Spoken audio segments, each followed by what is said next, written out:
তুমি প্রেগনেন্ট হতে না আমি সেফটি ইউজ করতাম, কিন্তু তখন তো তুমি আমার কোনো কথাই শুনলে না। উল্টে আরও আমাকে খারাপ কথা শোনাতে বলতে। আমি তোমাকে না, তোমার শরীরকে ভালোবাসি। আসলে আমি তোমাকেই ভালোবাসি, আর তোমাকে একটু প্রশান্তি দিতে চেয়েছিলাম। যাই হোক, যেটা হওয়ার সেটা হয়ে গেছে। এখন তো আর সেটা নিয়ে কথা বলে কোনো লাভ নেই। এখন আমি তোমাকে সারা জীবনের জন্য পেয়ে গেছি, আর তুমি আমাকে। তাহলে এখন আর এত চিন্তা করে কি লাভ? এখন তো দুজন শুধু দুজনেরই হয়ে যাব। হ্যাঁ চলো, এবার একটা সুন্দর ঘুম দেওয়া যাক, কারণ কাল থেকে তো আমাদের জীবনের নতুন একটা অধ্যায় শুরু হবে। সকালটা সুন্দর হোক, এমন প্রত্যাশা তো সবাই করি, তাই না? চলো ঘুমিয়ে পড়ি। এই বলে নেহা আর নীল দুজনই দুজনকে জড়িয়ে ধরে ঘুমিয়ে পড়ল। তো ভিউয়ার্স, চলুন আপনাদেরকে প্রথমে গল্পের নায়ক নায়িকার পরিচয় দিয়ে আসি। এই গল্পের নায়কের নাম নীল। সে তার পরিবারের দুই মাত্র ছেলে, মানে তারা দুই ভাই এক বোন। তার বড় ভাই কানাডায় থেকে পড়াশোনা করে, আর তার ছোট বোন এই বছর এসএসসি পরীক্ষা দেবে। আর সে মানে আমাদের গল্পের নায়ক এই বছর অনার্স ফাইনাল ইয়ারে পড়াশোনা করছে। আর তার সঙ্গে এতক্ষণ যে মেয়েটিকে কথা বলতে দেখলেন, তার সঙ্গে তার সদ্যই বিবাহ হয়েছে। তবে মেয়েটা সম্পর্কে আরও কিছু তথ্য অজানা আছে। তো চলুন সেই সব তথ্যগুলো আপনাদের সঙ্গে শেয়ার করা যাক। আমাদের এই গল্পের নায়িকা নেহা, সে তার বাবা মায়ের সঙ্গে আমেরিকায় থাকে, আর সেখানেই তার বড় হওয়া। যদিও সে জন্মসূত্রে বাংলাদেশের নাগরিক, কিন্তু তার বাবার চাকরি আর ব্যবসা দুটোই ছিল আমেরিকাতে, তাই তাকে সেখানেই চলে যেতে হয়। আর তারপর বাংলাদেশে কখনোই আসা হয়নি। কয়েক মাস আগে সে বাংলাদেশে আসে, আর তখনই তার আমাদের গল্পের নায়ক নীলের সঙ্গে পরিচয় হয়। সেই পরিচয় থেকেই তাদের প্রেম, প্রণয় আর প্রেম ভালোবাসাকে বিয়েতে পরিণয়। তো ভিউয়ার্স, চলুন কথা না বাড়িয়ে মূল গল্পে ফিরে আসা যাক। আজ থেকে ঠিক 6 মাস আগে নীল একদিন ভার্সিটি শেষ করে বাসায় ফিরছিল বাইকে করে। আর তখনই হঠাৎ রাস্তার পাশে একটা গাড়ি দাঁড়িয়ে থাকে। দেখলো সে কৌতূহলী মনে সেখানে তার বাইক দাঁড় করালো, আর বাইক থেকে নামলো। বাইক থেকে নেমে এসে দেখতে পেল গাড়িটা নষ্ট হয়ে গেছে, আর ড্রাইভার সেটা ঠিক করবার চেষ্টা করছে, কিন্তু কিছুতেই পেরে উঠছে না। তখন সে ড্রাইভারকে জিজ্ঞাসা করলো, কি ব্যাপার আঙ্কেল, কি সমস্যা হয়েছে? স্যার, আসলে গাড়িটা নষ্ট হয়ে গেছে, আমি ঠিক করতে পারছি না। আপনার জানাশোনা কোনো গ্যারেজ আছে কি আশেপাশে? আঙ্কেল, গ্যারেজ তো এখান থেকে অনেকটা দূরে। আপনি কোথা থেকে এসেছেন? আসলে আমি আমার ম্যাডামকে নিয়ে অফিসিয়ালি একটা কাজে ঢাকা থেকে চট্টগ্রাম যাচ্ছিলাম, আর এখানে এসে গাড়িটা নষ্ট হয়ে গেল। ম্যাডাম গাড়িতে বসে আছেন, ওনার একটা ইমার্জেন্সি মিটিং আছে, ওনাকে 3টার মধ্যে চট্টগ্রাম পৌঁছাতে হবে। কিন্তু আমি তো কিছুতেই বুঝতে পারছি না আমি কিভাবে ম্যাডামকে সব সময় মতো পৌঁছে দেব। এখানে 1.5 ঘন্টা ধরে দাঁড়িয়ে আছি। ও আচ্ছা, বুঝতে পেরেছি। কিন্তু আঙ্কেল, আপনি এখান থেকে চট্টগ্রাম যাওয়ার জন্য কোনো গাড়ি পাবেন না। তখনই নেহা গাড়ি থেকে বের হয়ে আসলো আর নীলকে বলল, excuse me mister, if you don't mind may I ask you a question? Madam, এটা বাংলাদেশ, আর আমি বাঙালি। আমার সঙ্গে দয়া করে বাংলায় কথা বলুন। ও আচ্ছা, ঠিক আছে। আপনি যদি আমাকে চট্টগ্রামে পৌঁছে দিতেন তাহলে খুবই উপকার হতো, কারণ আমি ওখানে অফিসিয়াল একটা কাজে যাচ্ছিলাম। সেখানে আমার পুরো 20 কোটি টাকার একটা ডিল হতে চলেছে, আর আমি সময় মতো সেখানে পৌঁছে না যেতে পারলে ডিলটা আমার হাতছাড়া হয়ে যাবে। হ্যাঁ স্যার, ম্যাডাম একদম ঠিক কথা বলছেন। আপনি চাইলে আপনাকে এর জন্য আমরা পেমেন্ট করতে পারি। আপনি যত টাকা চাইবেন আমরা তাই দেব। কিন্তু প্লিজ আপনি একটু দয়া করে ম্যাডামকে ম্যাডামের গন্তব্যস্থলে পৌঁছে দিন। শুনুন, আমি উপকার করতে পারি, কিন্তু তার কোনো বিনিময় নিতে পারবো না। আর যদি রাজি থাকেন তাহলে বাইকে উঠে বসেন, আমি আপনাকে পৌঁছে দিচ্ছি। না, এটা তো হতে পারে না। আমি আপনাকে দিয়ে একটা কাজ করাবো আর তার পারিশ্রমিক দেব না? আমি এখান থেকে চট্টগ্রাম গেলে আমার 3,000 টাকার তেল খরচ হতো। আমি আপনাকে সেটা দিয়ে দিতে চাই। আই এম সরি ম্যাডাম, আমি কারো চাকর নই যে আমি আমার কাজের বিনিময়ে কারোর কাছ থেকে পারিশ্রমিক নেব। তাছাড়া আমার বাবার অতটাও খারাপ অবস্থা হয়নি যে আমাকে বাইক চালিয়ে উপার্জন করতে হবে। আপনি চাইলে আমি আপনাকে লিফট দিতে পারি, কিন্তু কোনো কিছুর বিনিময়ে নয়, কোনো পারিশ্রমিক নিয়ে নয়। আচ্ছা ঠিক আছে, আপনি যা বলবেন, কিন্তু এই মুহূর্তে আমার চট্টগ্রামে পৌঁছানোটা খুবই জরুরি। আমি যদি সেখানে পৌঁছাতে না পারি তাহলে আমি তো বললাম আপনাকে আমার 20 কোটি টাকার ডিল হাতছাড়া হয়ে যাবে। ঠিক আছে, তাহলে এই নিন, হেলমেটটা পরে নিন আর আমার পিছনে উঠে বসুন। আর একটা কথা, এখান থেকে তো চট্টগ্রাম অনেকটা দূর। আপনি আমার পিছনে এভাবে বসে থাকতে পারবেন তো? তা না হলে আমার ধরে বসতে পারেন। কোনো প্রবলেম নেই, আমি পারবো। আপনি বাইক স্টার্ট করুন, আমার হাতে আর বেশি সময় নেই, আমাকে দ্রুত পৌঁছাতে হবে। নীল তখন আর কোনো কথা না বলে বাইক স্টার্ট করলো, গাড়ি চালাতে থাকলো। তখনই হঠাৎ পিছন থেকে নেহা বলল, আরে ভাই, আপনি এত আস্তে আস্তে গাড়ি চালাচ্ছেন কেন? একটু তাড়াতাড়ি চালান না। আমার হাতে তো বেশি সময় নেই, আমাকে সময় মতো পৌঁছাতে হবে। তা না হলে তো আমি মিটিং অ্যাটেন্ড করতে পারবো না। আকাশ পথ নয় যে আমি আপনাকে উড়িয়ে নিয়ে যাব। এখানে অ্যাক্সিডেন্ট হতে পারে, সো আপনি মুখটা বন্ধ করে বসুন। আমি বাইক চালাচ্ছি, তা না হলে কিন্তু আমি আপনাকে নামিয়ে দিব, বলে দিলাম। শুনুন, একটা কাজ করা যেতে পারে। আপনি পেছনে বসুন, আমি বাইক চালাচ্ছি। আমার তো সময় মতো পৌঁছাতে হবে। সমস্যা নেই, আমি বাইক চালাতে পারি। আপনার কি মাথা খারাপ হয়েছে? আপনার মতো একটা মেয়েকে আমি বাইক চালাতে দেব? কখনোই না।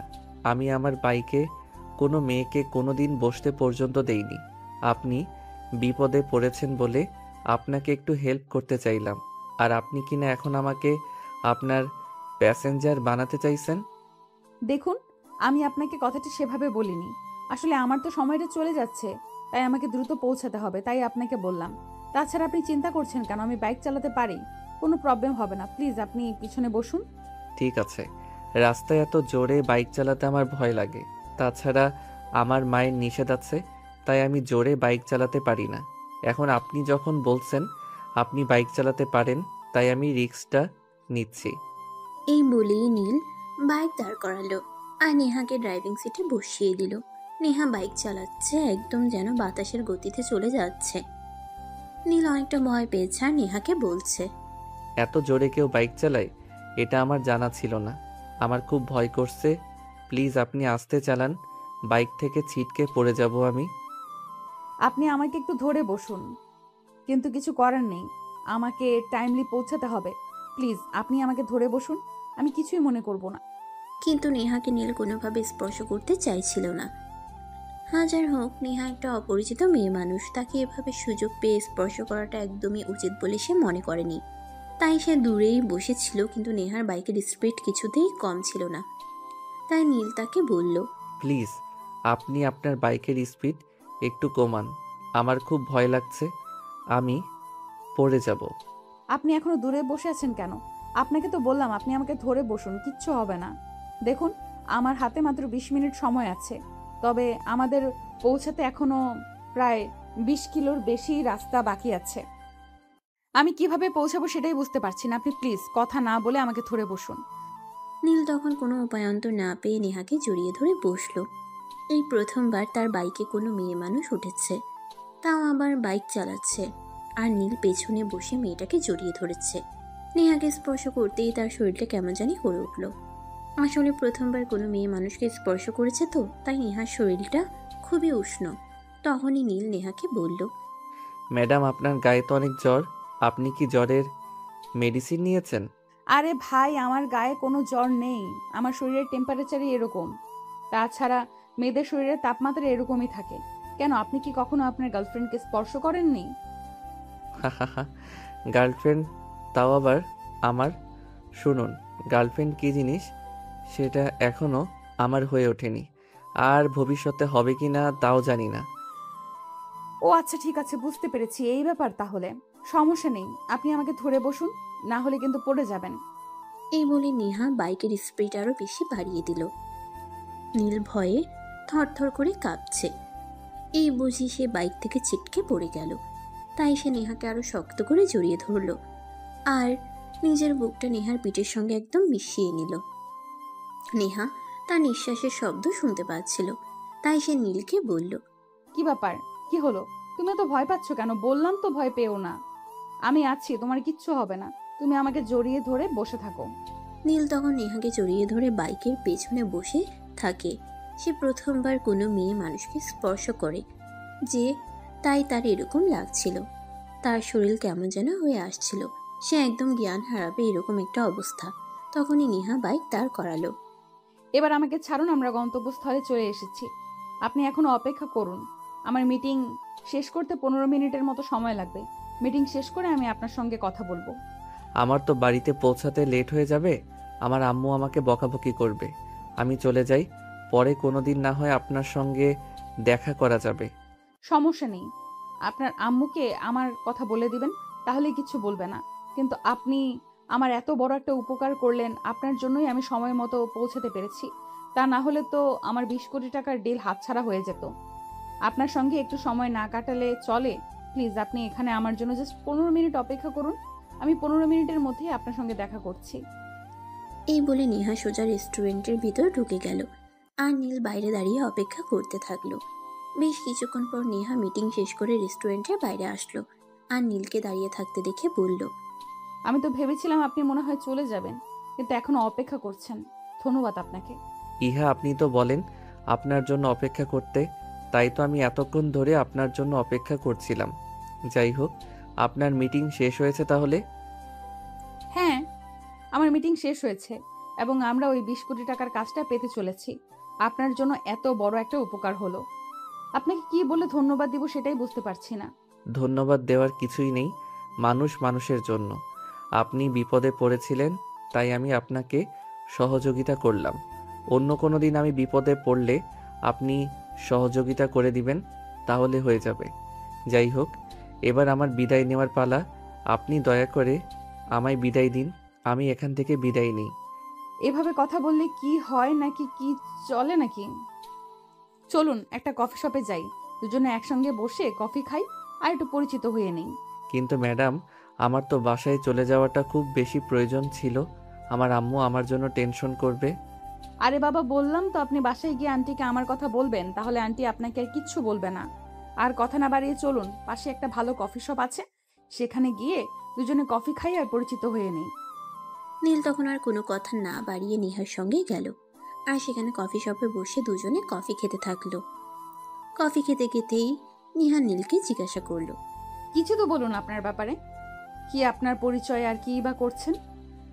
আমি নীল, এই তো এই বছর অনার্স ফাইনালে পড়াশোনা করছি। আমার বড় ভাই কানাডায় থাকে, ওখানেই চাকরি করে। আর একটা ছোট বোন আছে, সে এই বছর এসএসসি পরীক্ষা দিবে। আমার বাবা একটা আইটি কোম্পানির ডিরেক্টর। যাই হোক, তাহলে তো ভালোই। আর আমি নেহা ইসলাম, আমার বাবা মায়ের একমাত্র সন্তান। আমার জন্মের পর আমার বাবা মা অনেক কষ্ট করেছিল একটা সন্তান নেওয়ার জন্য, কিন্তু সেটা আর হয়ে ওঠেনি। ডক্টর বলেছিল আমার মা যদি দ্বিতীয় সন্তান নেয় তাহলে লাইফ রিস্ক হতে পারে, এমনকি আমার মায়ের মৃত্যু পর্যন্ত হতে পারে। তাই আমি একাই থেকে গেলাম। ও আচ্ছা, তবে যাই বলেন না কেন, একা থাকারও কিন্তু একটা মজা আছে। বাবা মায়ের সব আদর ভালোবাসা একাই উপভোগ করা যায়, এর ভাগ কাউকে দিতে হয় না। হ্যাঁ সেটাই, তবে আমি অনেক একাকিত্ব বোধ করি। আমার মাঝে মধ্যেই মনে হয় আমার যদি একটা ভাই বা বোন থাকতো, তাদের সঙ্গে আমি সুখ দুঃখের মুহূর্তগুলো শেয়ার করতে পারতাম, তাদের সঙ্গে ভালো সময় কাটাতে পারতাম। কিন্তু দুর্ভাগ্যবশত সেটা আর হয়ে উঠলো না। আর হ্যাঁ, আমার বাবার চাকরি আর ব্যবসা দুটোই আমেরিকাতে, তাই আমাকে আমেরিকাতেই থাকতে হয়। আর এই 2 দিন আগেই এই কাজটার জন্য আমাকে এখানে আসতে হয়েছে। আব্বুর কাজের চাপ অনেক বেশি, তাই আব্বু আসতে পারলো না। আমার এই মুহূর্তে পড়াশোনার চাপ একটু কম আছে, তাই আমি আসলাম। ও আচ্ছা, যাই হোক, আপনার সঙ্গে পরিচিত হয়ে ভালো লাগলো। তবে এখন আর আমার হাতে বেশি সময় নেই, আমাকে এবার উঠতে হবে। আপনি দয়া করে আমায় বিদায় দিন।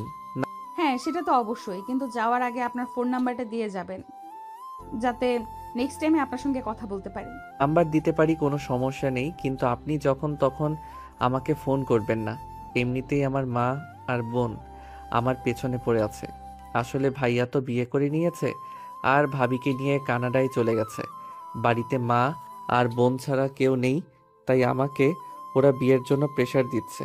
কিন্তু আমি এখনই বিয়ে করতে চাই না, পড়াশোনা শেষ করি কিছু একটা করে তারপর। আর এই মুহূর্তে যদি আপনি ফোন দেন আর সেটা আমার মা অথবা বোন দেখতে পায়, তাহলে তো আমার কি হবে সেটা আপনি বুঝতেই পারছেন। হ্যাঁ, বুঝতে পারছি, কিন্তু আমার মনে হয় আপনার বিয়ে করে নেওয়াটা উচিত, কারণ যথেষ্ট বয়স হয়েছে। অনার্স ফাইনাল ইয়ারে পড়াশোনা করছেন। কিন্তু ম্যাডাম, আমি যে চাকরি করি তারপর বিয়ে করতে চাই। আসলে আমি চাই না আমি বিয়ে করে আমার বউকে অন্য কারো কামাই খাওয়াতে হয়। এটাও কিন্তু ভালো, মন্দ নয়। আপনার জন্য শুভকামনা রইল। যাই হোক, এই নিন আমার ফোন নাম্বার, সময় পেলে ফোন দিবেন। এই বলে নেহা একটা কাগজে তার মোবাইল নাম্বারটা লিখে নীলের হাতে তুলে দিল আর বলল, আর হ্যাঁ, আপনি কিন্তু বাসায় পৌঁছে অবশ্যই ফোন দিতে না পারলে একটা মেসেজ দিয়ে হলেও আমাকে জানাবেন। আমি কিন্তু চিন্তায় থাকবো। আচ্ছা ঠিক আছে, কিন্তু আপনি কি আজ এখানেই থাকবেন, মানে ঢাকায় ফিরবেন না? হ্যাঁ, আমার ঢাকায় ফেরা হবে না। এখানে আরো একটা ছোট্ট কাজ আছে, সেটা আমাকে করতে হবে। আগামীকাল ড্রাইভার গাড়ি ঠিক করে তারপর আমাকে নিতে আসবে। আচ্ছা ঠিক আছে, আজ তাহলে আমি আসি। ভালো থাকবেন, নিজের খেয়াল রাখবেন। এই বলে নীল বাইক নিয়ে বাসার উদ্দেশ্যে রওনা দিল। বাসায় এসে পৌঁছাতে পৌঁছাতে তার রাত প্রায় 8টার মতো বেজে গেল। বাসার সামনে এসে দাঁড়িয়ে কলিং বেল চাপ দিতেই তার ছোট বোন এসে দরজা খুলে দিল আর তাকে দেখেই বলতে লাগলো, কি ব্যাপার ভাইয়া, তুই এতক্ষণ কোথায় ছিলি? আর আমি সেই কখন থেকে তোকে ফোন দিচ্ছি, তুই আমার ফোন তুলছিলি না কেন? নীল তখন ফোনটা হাতে নিয়ে দেখলো ফোনটা সাইলেন্ট করা ছিল। আর এতক্ষণ সময় কেটে কেটে সে সেটা খেয়ালই করেনি, তাই সে তার বোনকে বলল, ফোনটা সাইলেন্ট করা ছিল, আমি দেখতে পাইনি। এখন সামনে থেকে সর, আমাকে ভিতরে যেতে দে। পরে তোকে ভেতরে যেতে দেবো, তার আগে তুই আমাকে বল, তুই এতক্ষণ কোথায় ছিলি? জানিস কতটা টেনশনে ছিলাম? তোকে ফোন দিচ্ছি, তুই ফোন তুলছিস না। অপরদিকে আম্মু তো কান্নাকাটি শুরু করে দিয়েছে। আরে বাবা, একজন মানুষ ব্যস্ত থাকলে হয়তো কল রিসিভ করে না, ফোন সাইলেন্ট করে রাখে। তাই বলে কি কান্নাকাটি করতে হবে নাকি? হ্যাঁ, আমি তো তোর কাছে সেটাই জানতে চাইছি। তুই কি এমন বিশ্বযুদ্ধ করে এসেছিস যে ফোন সাইলেন্ট রাখতে হয়েছিল? ফোন রিসিভ করার সময় পাসনি? এই, তুই কোন দেশের মহারানী যে আমার কাজের কৈফিয়ত তোকে দিতে হবে? তুই আমার চোখের সামনে থেকে সর, মেজাজ খারাপ করিস না। এই বলে নীল রিমিকে কোনো পাত্তা না দিয়ে ভিতরে চলে গেল। ভিতরে প্রবেশ করিয়ে প্রথমে তার আম্মুর রুমে গেল। রুমে ঢুকে সে সত্যিই দেখতে পায় তার আম্মু কান্না করছে। তাকে দেখতে পেয়ে দৌড়ে এসে জড়িয়ে ধরে বলে, কিরে, তুই এতক্ষণ কোথায় ছিলি? তোকে কতবার ফোন করা হয়েছে, তুই ফোন তুললি না কেন? জানিস কতটা টেনশনে ছিলাম, ভয় পাচ্ছিলাম তোর কিছু হয়ে গেল নাকি। আম্মু একটা কাজ পড়ে গেছিল, ওটা করতে গিয়ে দেরি হয়ে গেল। তাই বলে তোমাকে এভাবে কান্না করতে হবে নাকি? যাও, এবার আমার জন্য খাবার তৈরি করো, খুব ক্ষুধা পেয়েছে, খাবো। আচ্ছা বাবা, ঠিক আছে, কোনো সমস্যা নেই। তুই হাত মুখ ধুয়ে ফ্রেশ হয়ে আয়, আমি এক্ষুনি তোর জন্য খাবার গরম করে আনছি। এই কথা বলে নীলের আম্মু কিচেনে চলে গেল আর ছেলের জন্য খাবার গরম করে ডাইনিং টেবিলে নিয়ে আসলো। নীল হাত মুখ ধুয়ে ফ্রেশ হয়ে খাবার টেবিলে আসলো আর খাবার খেতে বসলো। তখনই তার ছোট বোন রিমি সেখানে আসে আর বলে, ওরে বাবারে, বাবা এতক্ষণ কেঁদে কেঁদে একদম উদ্ধার করে দিচ্ছিলে, আর এখন ছেলে আসা মাত্রই তাকে কিছু না বলে খাবার দিচ্ছ? তো কি করব, আমার ছেলেটা তো বলছে যে একটা কাজে আটকা পড়ে গেছিল, তাই আসতে দেরি হয়েছে। এখন আমার ছেলেটার ক্ষুধা পেয়েছে, খাবার দিচ্ছি। এতে তোর কি সমস্যা? হ্যাঁ, সেটাই তো, আমার কি সমস্যা? এতক্ষণ তো আমাকে হাজারটা কথা শোনাচ্ছিলে আমি কেন তোমার ছেলের খোঁজ নিচ্ছি না, কেন তাকে ফোন করছি না। আমি কয়বার ফোন করেছি সেটা তুমি জানো। এই, আমার ছেলে চলে এসছে, এখন আর আমার কোনো চিন্তা নেই। তুই এখন এখান থেকে যা, আমার ছেলেটাকে শান্তি মতো খাবার খেতে দে, তা না হলে কিন্তু ভালো হবে না বলে দিলাম। হ্যাঁ, সেটাই তো, এখন তো তোমার ছেলে চলে এসেছে, এখন তো আমি খারাপ হয়ে গেলাম। ঠিক আছে, কোনো সমস্যা নেই, আমি কোনো কথা বলবো না, চলে যাচ্ছি। তুই এখনো এখানে দাঁড়িয়ে আছিস কেন? যাচ্ছিস না কেন? দেখতে পাচ্ছিস না আমি খাবার খাবো? তোর নজর লেগে যাবে তো। যাচ্ছি, আর কথা বলতে হবে না। তুই সব সময় আমার সঙ্গে এরকম করিস, আমি আর তোর ব্যাপারে কোনো কথাই বলবো না। সব সময় তুই আমাকে অপমান করিস। মান অপমান বোধ, সেটা আবার তোর আছে নাকি? যদি মান অপমান বোধ থাকতোই তাহলে যদি আমার সামনেই আসলি না, সারাদিন তোকে কত কথা শোনাই, তারপরও কেন তুই আমাদের বাড়িতে পড়ে আছিস বল? একটা বিয়ে করে শ্বশুর বাড়িতে চলে যা। বাড়িতে আমাকে একা একা থাকতে দে।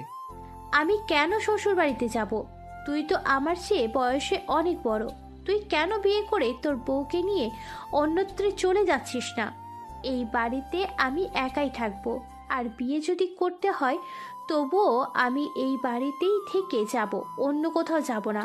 এটা তুই তোর মাথায় ঢুকিয়ে নে। রিমি, এখন কিন্তু খুব বেশি বাড়াবাড়ি হয়ে যাচ্ছে। তুই এখান থেকে যা, আমার ছেলেটাকে খাবারটা শান্তি মতো খেতে দে। রিমি তখন কথা বলার আর কোনো চান্স না পেয়ে সেখান থেকে চলে গেল। অপরদিকে নীল খাবার খেয়ে নিজের রুমে চলে আসলো আর বিছানায় শুয়ে একটু বিশ্রাম নিচ্ছিল। তখনই হঠাৎ নেহার কথাটা মনে পড়ল। নেহা বলেছিল তাকে বাসায় পৌঁছে জানাতে, কিন্তু এতক্ষণ তার মনে ছিল না।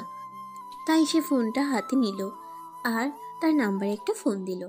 দুইবার রিং হতেই নেহা কলটা রিসিভ করলো আর রিসিভ করে সঙ্গে সঙ্গেই বলল, তুমি বাসায় পৌঁছেছো?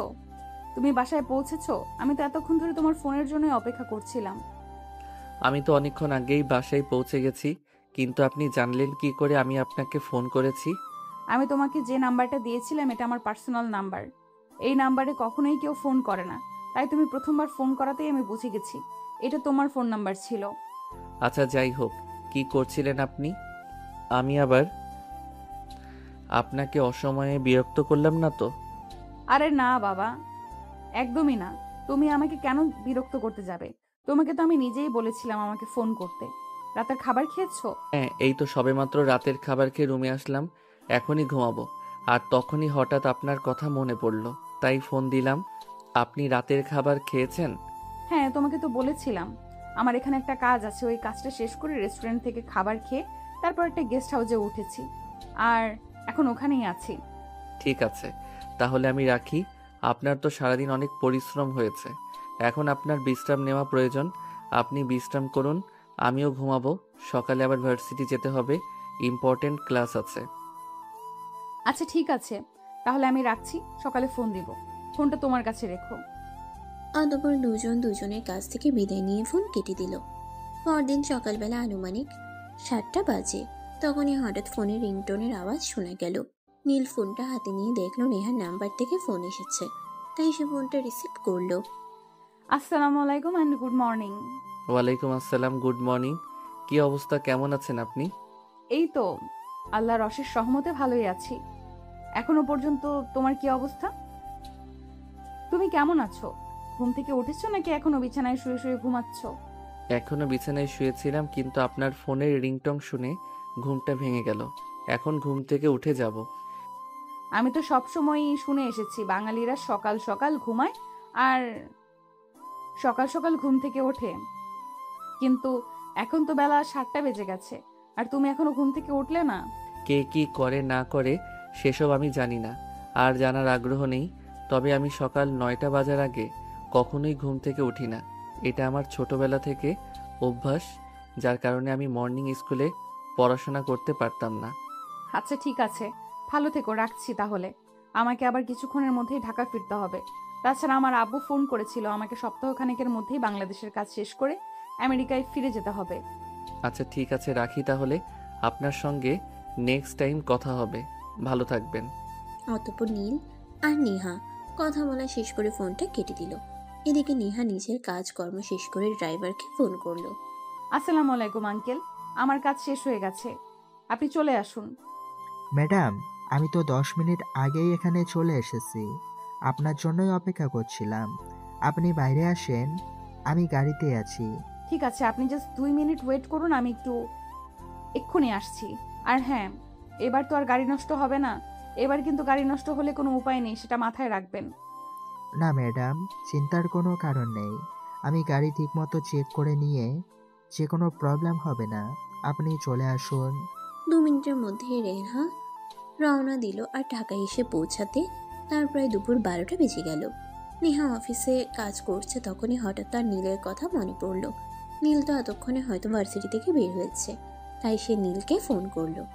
দুবার রিং হওয়ার পর নীল ফোনটা রিসিভ করলো আর বলল, কি ব্যাপার ম্যাডাম, এই তো সকালবেলা কথা বললেন, তাহলে এখন আবার ফোন দিলেন কেন? ফোন করেছি তোমাকে একটা কথা বলার জন্য। আমি সেই শুরু থেকে তোমাকে তুমি তুমি করে বলে যাচ্ছি, কিন্তু তুমি আমাকে বরাবরই আপনি আপনি করে বলছো। কেন বলো তো?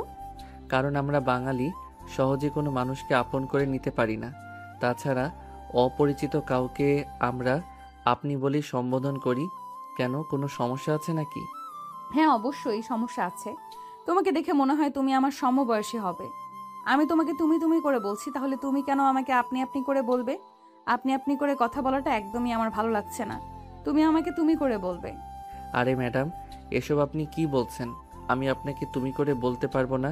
আমি আজ পর্যন্ত আমার কোনো মেয়ে বান্ধবীকেও তুমি করে বলি না। আর সেখানে আপনি কি না অপরিচিত একটা মেয়ে, তাকে আমি তুমি করে বলবো? কখনোই না। তোমাকে বলতে হবে। আমি যদি তোমার সমবয়সী একটা মেয়ে হয়ে তোমাকে তুমি করে বলতে পারি, তাহলে তুমি একটা ছেলে হয়ে কেন আমাকে তুমি করে বলতে পারবে না? এটার কোনো উত্তর কি তোমার কাছে আছে? হ্যাঁ, অবশ্যই। কারণ আমরা দুজন দুই রকম কালচারে বড় হয়েছি। তুমি আমেরিকান কালচারে আর আমি বাংলাদেশি কালচারে। দুই দেশের কালচারের মধ্যে অনেক তফাৎ আছে, যেগুলো হয়তো তোমার চোখে পড়ে না, কিন্তু আমার চোখে পড়ে। আমি অত কিছু জানি না, আর জানতেও চাই না। তুমি আমাকে তুমি করে বলবে কি বলবে না সেটা বলো। আচ্ছা ম্যাডাম, দেখুন, আমি আপনার আপন কেউ নাই বা সেরকম পরিচিত কেউ নই যে আপনাকে আমার তুমি করে বলতে হবে। তাহলে আপনি এভাবে আমাকে কেন জোর করছেন আপনাকে তুমি করে বলতে? কারণ তোমাকে আমার ভালো লেগেছে। আমার মনে হয় তুমি আর 5টা ছেলের মতো নও। তুমি কত সহজে সেদিন আমাকে চট্টগ্রাম পৌঁছে দিলে। অন্য কোনো ছেলে হলে আমার কাছ থেকে এইটুকু কাজের জন্য অনেকটা পারিশ্রমিক চাইতো, কিন্তু তুমি সেটা চাওনি। দেখুন ম্যাডাম, আমার এতটাও খারাপ দিন আসেনি যে আপনার কাছ থেকে আমাকে পারিশ্রমিক নিতে হবে। আমার বাবার যথেষ্ট টাকা পয়সা আছে, তাই এইটুকু কাজের জন্য আপনার কাছ থেকে পারিশ্রমিক নেওয়ার কোনো প্রয়োজন আমার নেই। বাদ দাও সেসব কথা। আমি তোমার কাছে যে কথা জানতে চেয়েছি সে কথার উত্তর দাও। তুমি আমাকে তুমি করে বলবে কিনা সেটাই বলো। আমি বুঝতে পারছি না, ছোট্ট একটা কথার জন্য আপনি এভাবে পেরাপিরি কেন করছেন? কেন এরকম জোর জবরদস্তি করছেন? আমি সোজা কথা বলতে চাই। আমি তোমার সঙ্গে বন্ধুত্ব করতে চাই। তুমি কি আমাকে নিজের বন্ধু হিসাবে একসেপ্ট করতে পারবে? বন্ধু হতে চান সেটা তো বেশ ভালো কথা, তবে অনলি ফ্রেন্ডের বেশি কিছু নয়। আচ্ছা ঠিক আছে, কোনো সমস্যা নেই। তুমি আমার শুধু বন্ধু হয়েই থেকো। কারণ তোমাকে কেন জানি না প্রথম দেখাতেই আমার ভালো লেগেছে, আর মনে হয়েছে তুমি খুবই ভালো একটা ছেলে। তাই তোমার সঙ্গে বন্ধুত্বের সম্পর্ক করতে চাই। তবে অনলি ফ্রেন্ড এর বেশি কিন্তু কিছু নয়। আচ্ছা ঠিক আছে, তাহলে আজ থেকে আমরা বন্ধু। আর বন্ধুকে তুমি করে বলা যেতেই পারে। তাহলে আজ থেকে আমি তোমাকে তুমি করেই বলবো। এবার তো তুমি খুশি? হ্যাঁ, অবশ্যই খুশি, আর অনেক খুশি। তোমাকে অসংখ্য ধন্যবাদ এইভাবে এত সহজেই আমার বন্ধুত্বের প্রপোজাল একসেপ্ট করার জন্য। তোমার কি ভার্সিটি ছুটি হয়ে গেছে? হ্যাঁ, এই তো ছুটি হয়ে গেছে। এখনই ভার্সিটি থেকে বের হব। কেন বলুন তো? আসলে আজ বিকেলে একবার আমি তোমার সঙ্গে দেখা করতে চাই, তাই জিজ্ঞেস করছিলাম আর কি। তুমি কেন আমার সঙ্গে দেখা করবে? এই তো গতকালকেই তোমার সঙ্গে আমার পরিচয় হলো, আর এখনই তুমি আমার সঙ্গে দেখা করতে চাইছো? বিষয়টা ঠিক আমার ভালো লাগছে না। একটু খুলে বলো তো কি সমস্যা তোমার? আরে বাবা, তুমি আমাকে এভাবে কেন বলছো? তুমি না আমার বন্ধু। বন্ধুর সঙ্গে কেউ এভাবে কথা বলে নাকি? আমি তোমার সঙ্গে দেখা করতে চাই, এখন তুমি আমার সঙ্গে দেখা করবে কিনা সেটাই বলো। গতকালকের রাত করে বাড়িতে ফিরেই আমাকে কথা শুনতে হয়েছে। এখন যদি আজ আবার আমি দেরি করে বাড়িতে ফিরি, তাহলে তো আমার অবস্থা কাহিল হয়ে যাবে। ওকে, প্রবলেম নাই। তোমার বাড়ির অ্যাড্রেস দাও, আমি তোমার বাড়িতেই চলে আসব। তারপর দেখি কে কি করে আর কে কি বলে। আমি কারোর পরোয়া করি না। আরে, এসব কি বলছো তুমি? তোমার কি মাথা খারাপ হয়ে গেছে নাকি? আচ্ছা ঠিক আছে, সমস্যা নেই। আমি নিজেই তোমার সঙ্গে দেখা করছি, কিন্তু তোমাকে আমার বাসায় আসতে হবে না। নতুন করে কোনো ঝামেলায় পড়তে চাই না আমি। না, আমি তোমার কোনো কথাই শুনবো না। আমি যখন তোমাকে বলেছি আমি তোমার সঙ্গে দেখা করতে চাই, তোমার সঙ্গে আমি দেখা করব, এবং সেটা তোমার বাড়িতে। তুমি এক্ষুনি আমাকে তোমার বাড়ির ঠিকানা দেবে। নীল তখন নেহাকে কোনোভাবেই তার বাড়ির ঠিকানা দিতে চাইছিল না, কিন্তু নেহার জোরাজুরিতে সে তার বাড়ির ঠিকানা দিতে বাধ্য হলো। নীল ভার্সিটি শেষ হলে বাড়িতে এসে খাওয়া দাওয়া করে বিছানায় শুয়ে বিশ্রাম নিচ্ছিল। তখন সন্ধ্যা হবে হবে এমন সময় কলিং বেলের আওয়াজ শোনা গেল। নীল সেটা রুম থেকে শুনছিল, কিন্তু সে রুমে শুয়েছিল সে ভাবতে পারছিল না এই অসময়ে কে এসেছে। তখনই তার ছোট বোন রিমি গিয়ে দরজা খুলে দেয়। রিমিকে দেখতে পেয়ে নেহা বলে, এটা নীলদের বাড়ি তো? মানে আমি কি ঠিক জায়গায় এসেছি তো? হ্যাঁ ভাবি, তুমি একদম ঠিক জায়গাতে এসেছো। আমি জানতাম ভাইয়া তলে তলে এরকম কিছু কাজই করেছে, যার কারণে আমরা তাকে বিয়ের প্রেশার দেওয়ার পরেও সে বিয়ে করতে রাজি হচ্ছে না। এবার বলো তুমি, তোমার সঙ্গে কয়দিনের সম্পর্ক? আরে না, সেরকম কোনো ব্যাপার নয়। তুমি ভুল ভাবছো। নীলের সঙ্গে আমার কোনো সম্পর্ক নেই। সে আমার বন্ধু, এবং শুধুমাত্রই বন্ধু। এছাড়া আমাদের দুজনের মধ্যে আর কোনো সম্পর্ক নেই। নীল বাড়িতে আছে তো? আরে ভাবি, লজ্জা পাওয়ার কিছুই নেই। আমি খুব ভালো করেই জানতাম ভাইয়া এমন কিছু একটা করেছে, কিন্তু আমি কোনো প্রমাণ পাচ্ছিলাম না, বিধায় তাকে কিছু বলতে পারছিলাম না। আর আজ যখন তুমি চলে এসেছো, চিন্তা করো না, তোমাকে এই বাড়ি থেকে যেতে দিচ্ছি না। আসলে আমরাও তো একটা ভাবির দরকার ছিল, তাই তোমাকে রেখে দেব। আর আমি বুঝতে পারছি না তুমি এইসব কথা কেন বলছো। তোমার কি মাথায় সমস্যা আছে নাকি? আমি তো তোমাকে বললাম নীলের সঙ্গে আমার কোনো সম্পর্ক নেই, কিন্তু তুমি কেন আমার কথা শুনতে চাইছো না? আর কেনই বা আমার কথা বিশ্বাস করতে চাইছো না? তোমাকে তো বললাম আমরা দুজন শুধুমাত্রই বন্ধু। এভাবে কথা কাটাকাটি হচ্ছিল নেহা আর রিমির মধ্যে। তখনই সেখানে নীলের আম্মু এসে হাজির হয় আর রিমিকে বলে, কি ব্যাপার রিমি, কি হয়েছে? তুই এভাবে কার সঙ্গে তর্কাতর্কি করছিস? আমাদের বাড়িতে তো কোনো মেয়ে মানুষ কখনোই আসে না, আজ হঠাৎ মেয়ে মানুষের গলার আওয়াজ শুনতে পেলাম। এখন থেকে আসবে, আর আজ থেকেই আসা শুরু করেছে। তোমার পুত্রবধূ এসেছে। আমি তোমার পুত্রবধূর সঙ্গে কথা বলছিলাম। এই তুই কি সব আবোল তাবোল বলছিস? আমি তো তোর কথার আগাগোড়া কিছুই বুঝতে পারছি না। আর এই মেয়ে কে তুমি? তোমাকে তো আমি ঠিক চিনতে পারলাম না। আন্টি, আমি নেহা, নীলের বন্ধু। নীলের সঙ্গে দেখা করতে এসেছি। দেখুন না, আপনার মেয়ে কি সব আবোল তাবোল কথা বলছে। আমরা শুধুমাত্র বন্ধু, আমাদের মধ্যে আর কোনো সম্পর্ক নেই। কিন্তু আমারও সেটা বিশ্বাস হচ্ছে না, কারণ তোমার মতো একটা সুন্দরী মেয়ে আমার ছেলের বন্ধু হবে এটা তো আমি কোনোদিন কল্পনাও করিনি। আমি জানি তোমাদের মধ্যে কোনো সম্পর্ক রয়েছে, কিন্তু তুমি সেটা আমাকে বলতে লজ্জা পাচ্ছ। দেখো, আমি অন্য 5টা মায়ের মতো নই। আমার সঙ্গে তুমি সব শেয়ার করতে পারো। তাদের কথোপকথন শুনতে শুনতে নীল নিজের রুম থেকে ড্রয়িং রুমে এসে হাজির হলো আর ড্রয়িং রুমে উপস্থিত সকলকে উদ্দেশ্য করে বলল, দেখো, তোমরা যা ভাবছো সেটা সম্পূর্ণ ভুল নেহা। আর আমার মধ্যে কোনো সম্পর্ক নেই। নেহার সঙ্গে গতকালকেই আমার পরিচয় হয়েছে, আর আজকে তার সঙ্গে আমার বন্ধুত্ব। তাই সে আমার সঙ্গে আমার বাসায় দেখা করতে এসেছে। এর বেশি কিছুই নয়। ভাইয়া, তুই আমাকে বোকা ভাবতে পারিস, কিন্তু আমি অতটাও বোকা নই। আমি সব কিছু বুঝতে পারি।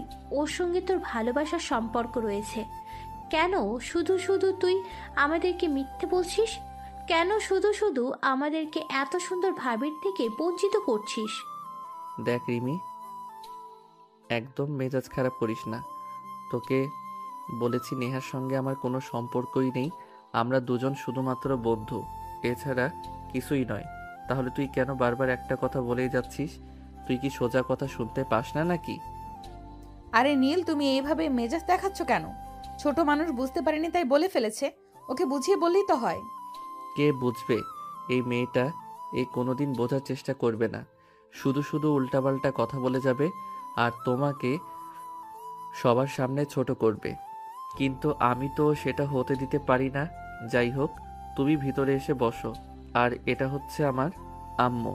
আম্মু, এটা নেহা, আর ওর সঙ্গে গতকালকে আমার পরিচয় হয়েছে, আর আজকে আমাদের বন্ধুত্ব। আসসালামু আলাইকুম আন্টি, কেমন আছেন আপনি? ওয়ালাইকুম আসসালাম। এই তো মামুনি, আল্লাহর অশেষ রহমতে ভালোই আছি। তোমার কি অবস্থা? আর তোমার আব্বু আম্মু কেমন আছে? আলহামদুলিল্লাহ, সবাই ভালোই আছে। তা তোমাদের বাসা কোথায়? তোমার আব্বু আম্মু কাউকে সঙ্গে নিয়ে আসতে পারতে, ভালো লাগতো আমাদের। আসলে আন্টি, আমার আব্বু আম্মু বাংলাদেশে থাকে না। আমরা সপরিবারে আমেরিকাতে থাকি। সেখানেই আমার বাবার ব্যবসা আর চাকরি। আমি সেখানেই পড়াশোনা করি। কিন্তু আমার বাবার ব্যবসার কিছু কাজ বাংলাদেশে পড়ে গেছে, যার কারণে আমাকে এখানে আসতে হয়েছে। আব্বু একটু ব্যস্ত আছে তাই, তবে আমি সপ্তাহখানেকের মধ্যে আমেরিকায় চলে যাব। আর এই সপ্তাহখানেকের মধ্যে বাংলাদেশের যতগুলো কাজ রয়েছে সেগুলো আমি শেষ করে নেব। তো আমার ছেলেটাকে কিভাবে পটালে? সে তো বললে না। আন্টি, আমি সত্যি বলছি, আপনার ছেলের সঙ্গে আমার প্রেম বা ওরকম কোনো সম্পর্ক নেই। আপনার ছেলে গতকাল আমি যখন অফিসের কাজে চট্টগ্রাম যাচ্ছিলাম, তখন রাস্তায় আমার গাড়ি নষ্ট হয়ে যায়। আর আপনার ছেলে তখন আমাকে চট্টগ্রাম পর্যন্ত পৌঁছে দেয়, আর সেখান থেকে আমার সঙ্গে পরিচয়। এর বেশি কিছুই না। ও আচ্ছা, ঠিক আছে, বুঝতে পেরেছি। সমস্যা নেই, তুমি বসো, আমি তোমার জন্য কিছু খাবার ব্যবস্থা করি। তুমি প্রথমবার আমাদের বাড়িতে এসেছো। আন্টি, এত ব্যস্ত হওয়ার কিছুই নেই। আপনি যদি আমাকে খুব বেশি কিছু খাওয়াতে চান তাহলে 1 কাপ কফি বানিয়ে খাওয়াতে পারেন। আসলে আমি একটু আগে দুপুরের খাবার খেয়েছি। দুপুরবেলা অফিসের কাজ করতে করতে খাবার খাওয়াটা হয়ে ওঠেনি, তাই। নীলের আম্মু তখন কিচেনে চলে গেল। আবার দিকে নীল, রিমি আর নেহা তিনজনই ড্রয়িং রুমে বসে গল্প করছে। ওইদিকে রিমি তো একটু পরপর খোঁচা দিয়েই যাচ্ছে। ভাইয়া সত্যি বলছি, তোদের দুজনকে কিন্তু দারুণ মানাবে। প্লিজ বিয়েটা করে নে। দেখ, একদম বাদরামি করবি না বলে দিলাম। তোর এই সব ফাইজলামো মার্কা কথাবার্তা কিন্তু সত্যি ভালো লাগে না। তুই সবসময় কেন এভাবে কথা বলিস? কেন একটা মেয়েকে এভাবে ছোট করছিস বল? আমি আবার কি করলাম? আমি তো তোকে এটাই বললাম যে তোদের দুজনকে একসঙ্গে দারুণ মানাবে, কারণ তোর বন্ধু কিন্তু দেখতে যথেষ্ট সুন্দরী। হ্যাঁ, সেটা আমি খুব ভালো করেই জানি যে আমার বন্ধু দেখতে যথেষ্ট সুন্দরী, কিন্তু তার মানে এই নয় যে তার সঙ্গে আমাকে রিলেশনে যেতে হবে বা বিয়ে করতে হবে। রিলেশনে গেলে বা বিয়ে করলে তো সমস্যাটা কোথায়? সুন্দর বন্ধু, দেখতে যথেষ্ট সুন্দরী, শিক্ষিত এবং ম্যাচিওর একটা মেয়ে। সত্যি বলছি, এখন কিন্তু তুই খুব বেশি বাড়াবাড়ি করছিস। মায়ের কিন্তু একটাও মাটিতে পড়বে না বলে দিলাম। সে আবার বাড়াবাড়ি কোথায় করলো? সে তো যা বলছে সত্যিই বলছে। আমিও কিন্তু তার সঙ্গে একমত। তুমি রাজি থাকলে আমি তোমায় বিয়ে করতে পারি। এই, তোমার কি মাথা খারাপ হয়ে গেছে? কোথায় তুমি আমেরিকার মতো উন্নত একটা দেশে বড় হয়েছো, আর আমি কোথায় বাংলাদেশে বড় হয়েছি? তোমার সঙ্গে কখনোই আমার মিলবে না, না তো মানসিকতা, না তো অন্য কিছু। সো এসব আজে বাজে কথা বলা দুজনেই বন্ধ করো। আজে বাজে কথা আবার আমি কোথায় আর কখন বললাম? আমি যা বলছি সত্যি কথাই বলছি। তুমি যদি রাজি থাকো তাহলে আমি তোমাকে বিয়ে করতে পারি, কারণ আমি ছোটবেলা থেকে দেশের বাইরে বড় হলেও সব সময় আমার মন পড়ে থাকতো বাংলাদেশে। আমি ছোটবেলা থেকেই চাইতাম আমি বাংলাদেশে একটা ছেলেকে বিয়ে করব এবং বাংলাদেশ থেকে যাব। ওখানকার জীবন যাপন আমার খুব একটা ভালো লাগে না। হ্যাঁ ভাবি, তুমি একদম ঠিক কথাই বলেছ। তুমি কোনো টেনশন করো না, আমি আজকে আব্বু আম্মুর সঙ্গে তোমার ব্যাপারে কথা বলবো। ওরা যদি রাজি থাকে তাহলে ওদের দিয়ে তোমার আব্বু আম্মুর সঙ্গে কথা বলাবো। রিমি, তুই এখান থেকে যাবি? এখন কিন্তু আমার খুব বেশি মেজাজটা খারাপ হয়ে যাচ্ছে বলে দিলাম। এসব ফালতু কথা শোনার জন্য তুই এক্ষুনি এখান থেকে চলে যা। তুমি শুধু শুধু ওকে কেন মেজাজ দেখাচ্ছ? ও কি এমন ভুল কথা বলেছে? যা বলেছে তো ঠিকই বলেছে। আমার কিন্তু তোমাকে বেশ পছন্দ হয়েছে ছেলে হিসাবে, হোক বা অন্য কোনো কিছুতেই হোক, সব কিছুই তোমার ভালো লেগেছে। তুমি চাইলে সত্যিই আমি তোমাকে বিয়ে করতে চাই। আমার মনে হয় এবার তোমাকে আমার বাসা থেকে বিদায় নেওয়া উচিত, কারণ আমার বোনের সঙ্গে সঙ্গে তোমার মাথাও খারাপ হয়ে যাচ্ছে। তাই আমি চাই না আমার বোনের সঙ্গে সঙ্গে তুমিও এখান থেকে পাগলে পরিণত হও। তুমি আমাকে সর্বশেষ পাগলের উপাধি দিলে, এটা আমি কোনোদিন কল্পনাও করতে পারিনি। যাই হোক, তবে আমি তোমাকে শেষবারের মতো একটা কথা বলছি। তোমাকে আমার সত্যিই ভালো লেগেছে। তুমি রাজি থাকলে আমি সত্যিই তোমাকে বিয়ে করতে চাই। আর আমার ফ্যামিলি নিয়ে তোমার কোনো চিন্তা করতে হবে না। আমার ফ্যামিলি বরাবরই আমাকে স্বাধীনতা দিয়ে এসেছে। আমার ফ্যামিলি কখনোই আমার স্বাধীনতায় হস্তক্ষেপ করেনি। আর যদি এখন তাদের আমি বলি যে আমি একটা ছেলেকে ভালোবাসি, তাহলে কখনোই তারা দ্বিমত পোষণ করবে না। আমি নিজের লাইফের সিদ্ধান্ত নিজে নেওয়াতে তারা আরো বেশি খুশি হবে। এভাবেই কথা চলছিল তাদের তিনজনের মধ্যে। তখনই নীলের আম্মু সেখানে এসে হাজির হয় আর তাদের কথোপকথন শুনে বলে, কি ব্যাপার, কি হয়েছে? তোমরা তিনজনে কি নিয়ে এমন কথা কাটাকাটি করছো? আমি কি একটু জানতে পারি? হ্যাঁ অবশ্যই, আসলে নেহা আপু ভাইয়াকে পছন্দ করে, কিন্তু ভাইয়া নয়। তাই নেহা আপু বলছিল ভাইয়া যদি রাজি থাকে তাহলে নেহা আপু ভাইয়াকে বিয়ে করতে পারে। এটা আমি কি শুনছি? আমি তো নিজের কানকেই বিশ্বাস করতে পারছি না। তোমার মতো একটা মেয়ে বিয়ে করবে, তাও আবার আমার ছেলেকে? সত্যি নাকি মিথ্যে বলছো? আন্টি, আমি মিথ্যা কথা কেন বলবো? আমি সত্যিই বলছি। আপনার ছেলের সঙ্গে পরিচয়টা আমার অল্প সময়ের মধ্যে হলেও আপনার ছেলেকে আমি ঠিকভাবেই চিনতে পেরেছি। আমার মানুষ চিনতে এত বেশি সময় নিতে হয় না। আমি মানুষের চোখের ভাষা দেখেই বলে দিতে পারি তার মনের ভেতরে কি চলছে। তাই আমি সিদ্ধান্ত নিয়েছি, আপনার ছেলে রাজি থাকলে আমি আপনার ছেলেকে বিয়ে করতে চাই। কিন্তু মামুনি, তুমি দেশের বাইরে থেকে বড় হয়েছো। আমেরিকার মতো একটা উন্নত দেশে তোমার বসবাস। তোমার বাবা মা কি আমার ছেলের মতো একটা ছেলের কাছে তোমাকে তুলে দেবে? আন্টি, সেই সব দিয়ে আপনাকে চিন্তা করতে হবে না। আপনি আপনার ছেলের সঙ্গে কথা বলুন। আমি সত্যি আপনার ছেলেকে বিয়ে করতে চাই। সে যদি রাজি থাকে তাহলে আমি নিজেই আমার আব্বু আম্মুর সঙ্গে কথা বলবো, এবং আমি 100% শিওর তারা রাজি হবে। নেহা, আমি সত্যি বলছি, এই বাড়িতে এসে তোমার মাথাটা সত্যি নষ্ট হয়ে গেছে।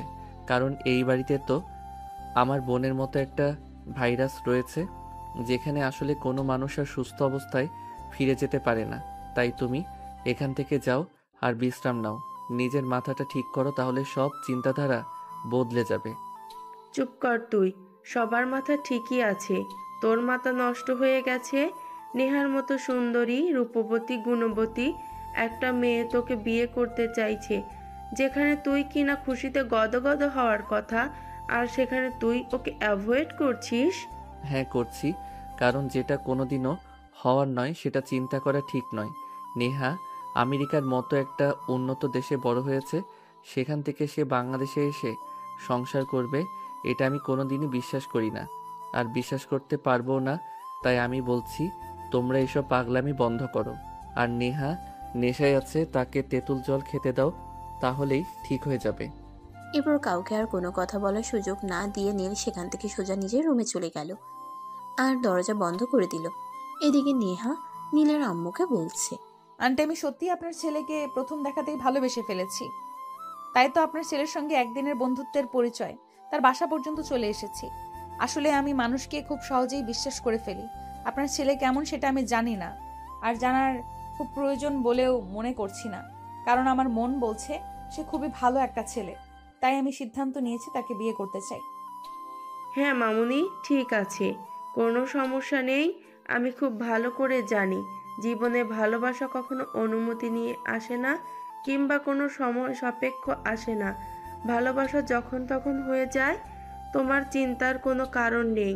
তুমি নিশ্চিন্তে বাসায় যেতে পারো, আমি দেখছি বিষয়টা। আমি দুদিনের মধ্যেই তোমাকে রেজাল্ট জানাবো। ওই কথা শুনে নীলার আম্মুর কাছ থেকে বিদায় নিয়ে নেহা বাসায় চলে গেল আর অপেক্ষা করতে থাকলো কখন নীলের আম্মু তাকে ফোন করে জানাবে। এদিকে নেহা চলে যাওয়ার পর নীলের আম্মু নিজের কাজকর্ম শেষ করে রাতে রান্না বান্না করে তারপর নীলের রুমে গেল। কি রে, কি ব্যাপার? কি সমস্যা তোর? তুই সেই কখন থেকে দরজা বন্ধ করে আছিস কেন? আমি যদি তোমাদেরকে কোনো কথা শোনাতে না পারি তাহলে আমি কি করব বলো? আমি তো তোমাদের কত করে বলছি তোমরা আমার কথা শোনো আর আমার কথা বোঝার চেষ্টা করো, কিন্তু তোমরা তো ঠিক করে নিয়েছো আমার কোনো কথাই শুনবে না।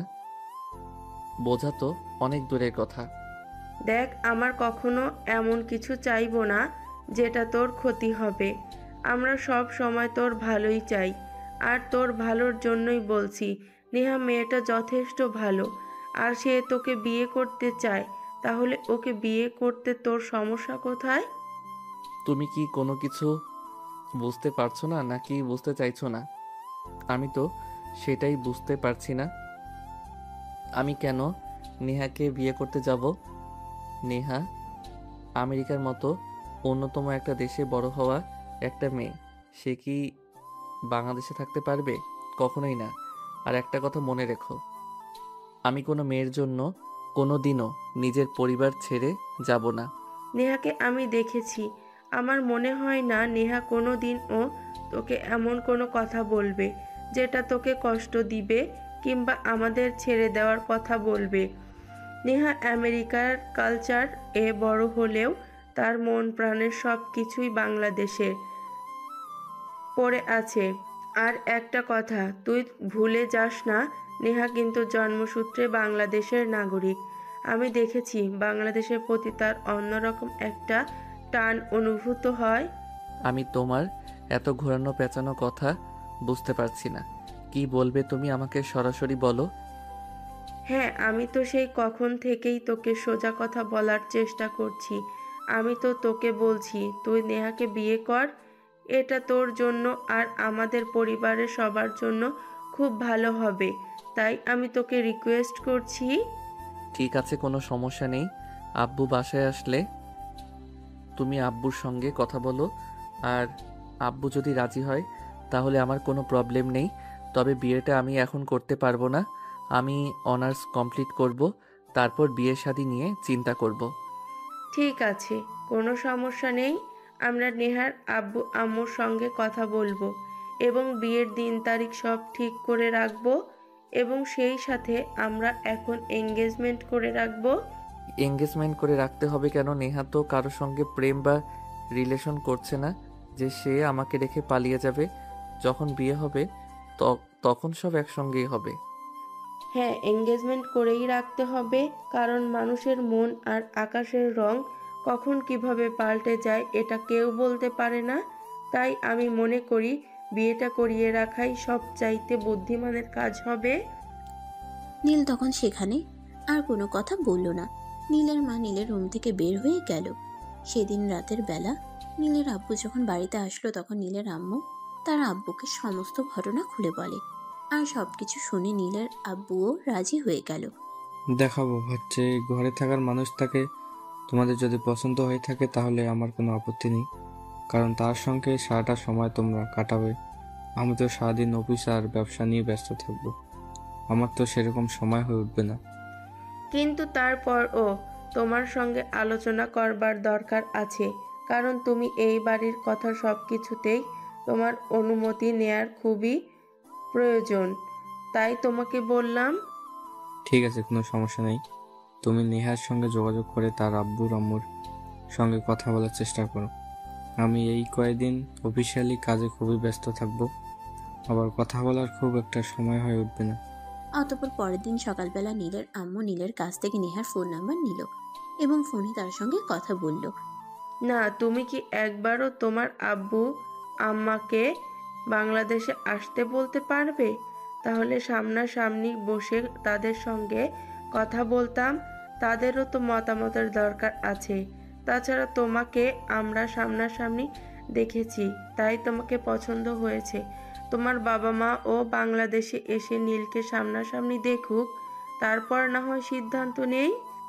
আমি আমার আব্বুর সঙ্গে কথা বলেছি, আর নীলের ছবি আমার আব্বুকে দেখিয়েছি। আমার আব্বু নীলকে পছন্দ করেছে।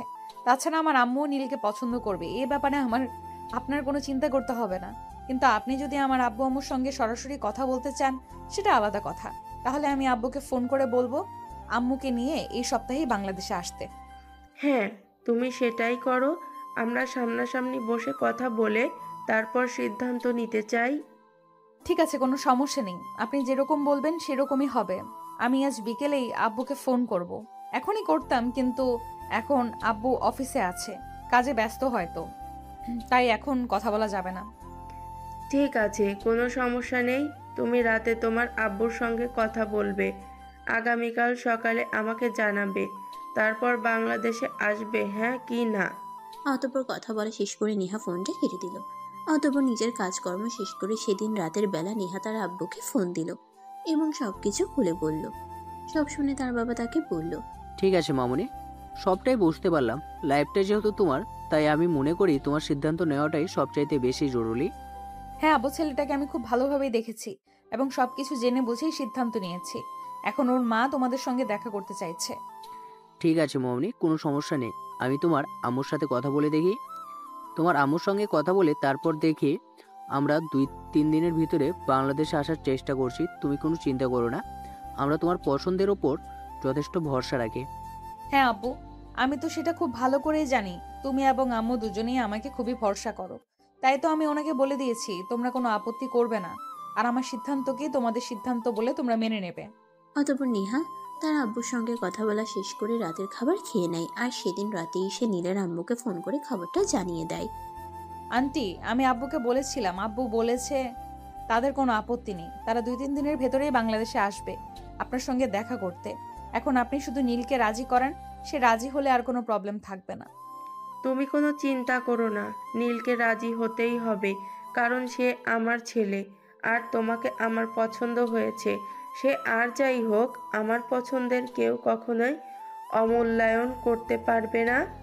তাছাড়া তুমি এমন একটা মেয়ে যাকে যে কেউ পছন্দ করবে, তাহলে নীল কেন তোমাকে অপছন্দ করবে আর কেনই বা তোমাকে এভাবে অ্যাভয়েড করবে?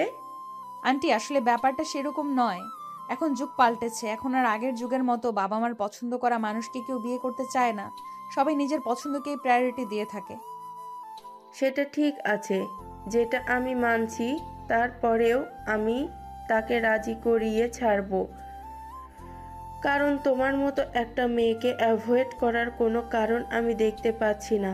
অপছন্দ হওয়ার মতো হলে তাহলে সে অপছন্দ করতে পারতো বা সরাসরি আমাদের মুখের উপর না বলে দিতে পারতো, কিন্তু তোমার মতো একটা মেয়েকে রিজেক্ট করার কোনো অপশন তার কাছে কি আদৌ আছে? অতঃপর কথা বলা শেষ হলে দুজনেই ফোন রেখে ঘুমিয়ে পড়ে। পরের দিন সকালবেলা নীল যখন ভার্সিটি যাওয়ার জন্য তৈরি হচ্ছিল তখনই তার আম্মু তার রুমে আসে আর বলে, নেহা তার আব্বু আম্মুর সঙ্গে কথা বলছে, তার আব্বু আম্মু 2-3 দিনের ভেতরেই বাংলাদেশে আসবে আমাদের সঙ্গে দেখা করে কথা বলতে। এখনো সময় আছে, তুমি নিজেকে প্রস্তুত করো নেহাকে বিয়ে করবার জন্য। বুঝতে পারছি না তোমরা কেন সে একটা কথা নিয়েই পড়ে আছো। আমি তো বললাম আমি নেহাকে বিয়ে করব না। আমি নেহাকে বিয়ে করে বন্ধুর সবাই বন্দি করতে চাই না, কারণ নেহা উড়ন্ত পাখির ন্যায় বড় হয়েছে। আমেরিকার কালচার সম্পর্কে তোমাদের কোনো আইডিয়া নেই, আর সেই মেয়েটা আমার সঙ্গে সংসার করবে, এটা আমি কখনোই মেনে নিতে পারছি না। তোমার সমস্যাটা এখানেই নাকি অন্য কোথাও? তুমি যদি অন্য কোনো মেয়েকে পছন্দ করো তাহলে সেটা আমাদেরকে বলো। আমরা মেয়েটাকে কথা দিয়েছি, বউ আমরা মেয়েটাকে আমাদের বাড়ির বউ বানাবো। আর এখন তোমার এসব কথা কেন আমাদের শুনতে হচ্ছে? তুমি যদি অন্য কোনো মেয়েকে পছন্দ করো তাহলে সেটা এক্ষুনি তুমি আমাকে বলো, তা না হলে কিন্তু তোমার সঙ্গে এমন কিছু হবে সেটা তুমি কল্পনাও করতে পারবে না। আমার পৃথিবীতে কোনো মেয়েকে কখনোই পছন্দ হয়নি, আর ভবিষ্যতেও হবে না। তোমরা কেন সেটা বুঝতে পারছো না?